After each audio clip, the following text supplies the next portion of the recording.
You ever walk into your own house and realize right there, in the doorway, that maybe you've been living someone else's idea of success? That's how it started for me that night. Jet lagged out of my mind, just back from Europe, shoes clicking too loud on the marble. Every inch the business guy people thought I was, tailored suit, gold watch, that overconfident stride I practiced for years. But if you look closer, you'd see a scuffed old teddy bear tied to my suitcase. That was for my son, Ethan. I hadn't seen him in a month. Not really. Kept telling myself the next deal, the next trip would buy us more time together, like happiness was something you could stick on a credit card and pay off when life slowed down, which it never does. Anyway, I'd planned this homecoming as a surprise, you know? Thought I'd catch him off guard, sweep him into my arms, hear that wild little laugh bouncing off the ceiling make up for all those nights I missed tucking him in. But if you know anything about life, you know it doesn't care much for your plans. Some part of me should have guessed the real surprise was waiting for me, hiding in my own house, wearing the face of absence. I moved through those quiet rooms with that weird ache in my chest, the one you get when you realize the people you love have built a life without you. Not because they wanted Tobit, because they had to. I was picturing Ethan's blue eyes going wide when he saw me, him running full tilt down the hall, maybe calling out Dad, like in the movies. Instead, what I found in the kitchen doorway stopped me cold. There was a woman at the counter, a young black woman I'd never met, shoulders hunched, apron wrinkled, her back to me. She was crying, trying to keep quiet about it, but her sobs filled the kitchen anyway. And wrapped around her, clutching her like she was his last safe place on earth, was Ethan, my son, his face blotchy, eyes red, and those tiny hands balled into fists, grabbing the fabric of her apron as if letting go would mean falling into some abyss he couldn't climb out of. I remember my voice, sharp, confused. Ethan, I said, probably more startled than angry. Neither of them moved at first, like I was some ghost nobody could see. It wasn't until I spoke again, voice firmer, that the woman turned around, cheeks wet, eyes wide like a kid who just got caught stealing cookies. And then Ethan wailed, "Daddy, no. Don't take her away." Like I was there to ruin everything instead of put it back together. That one hit me right in the ribs, let me tell you. The woman, her name was Naomi Brooks, I find out, stood there, hands trembling, voice tight. "He won't let go, sir. I am sorry." She tried to peel him off, but Ethan just clung harder. In that instant, it was obvious this wasn't about some nanny or some maid or whatever I'd been picturing. Ethan wasn't just hugging her.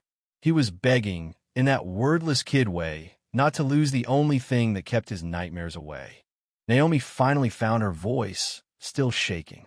"The agency sent me last month, after your old nanny left.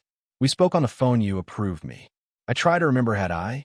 It was all business, one more thing to handle before the next flight. I sure hadn't expected the Izumi son acting like this stranger was the only safe place in the world. She told me, half laughing, half crying, "I burned the rice earlier. That's why I was crying, not because of you." But then she added, even softer, "It's because Ethan told me he wished I was his mommy." The room just stopped. Stove hissing, my jaw tightening, that phrase hanging between us like a confession and an accusation all at once. "I didn't ask for that," she said. He has nightmares. He calls for someone, anyone. There's no one but me. I hold him, sing to him, stay until he can breathe again." I felt like the floor had dropped out from under me. All those long nights in airports and boardrooms, telling myself it was for him. Suddenly it all seemed pretty hollow. I remembered some text from his old nanny, something about Ethan crying in his sleep. I told myself it was just a phase. But there was my kid, swollen eyes, clutching at Naomi like he was drowning, and she was the last bit of driftwood. Ethan's voice, ragged, broke through. "She helps me breathe, Daddy. You ever get gutted by your own child?" That was it. I'd built this empire so my son would never have to want for anything except, as it turns out for me. Naomi didn't try to make me feel better. She didn't sugarcoat anything. Money doesn't sing to a child at night, Mr. Hale. It doesn't hold their hand after a bad dream. She said it gently, but those words cut through all my self-justifications. My son needed love he could touch, not toys or promises or a future built on absence. I looked at Ethan's little shoulders shaking and realized I didn't know how to fix it. Didn't know if I could. Ethan, I said, reaching out, not even sure if he'd come to me. He hesitated. That hesitation, that pause before trusting his own father, burned. That's what absence does. It grows into distance you can't always cross. Finally, Ethan peeled himself from Naomi and shuffled Overno run. No leap, just a kid testing whether it was safe.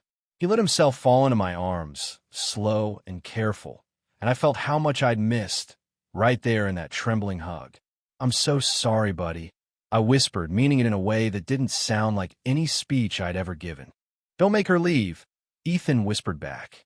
I glanced up at Naomi, saw the way her hands twisted that apron, how she put up walls of her own, maybe expecting me to fire her, to end the one bit of peace my son had found. But I couldn't. "I don't want her to leave either," I said, voice soft, surprising even myself. Naomi looked stunned, not sure if she could believe it. But it was true. She hadn't just kept my house in order, she kept my son together, maybe saved him from a loneliness I didn't even know he was drowning in. She started all business. "Sir, please, I don't want to overstep." I was hired to, but I cut her off. Not just as the maid, Naomi. Stay as someone who cares about him. Someone who can help me be the dad he actually deserves. That wasn't a business proposal, just a plea from a father who finally saw what he'd missed. Ethan's eyes, God, the hope in them, tugged my sleeve. "Can she, Daddy? Please." Naomi's voice caught. "I don't want to cross any lines." I almost laughed, but I meant it. Cross them, if that's what it takes for him to feel safe again. You could see her let out a breath she'd been holding for weeks, her whole posture softening, the tension easing.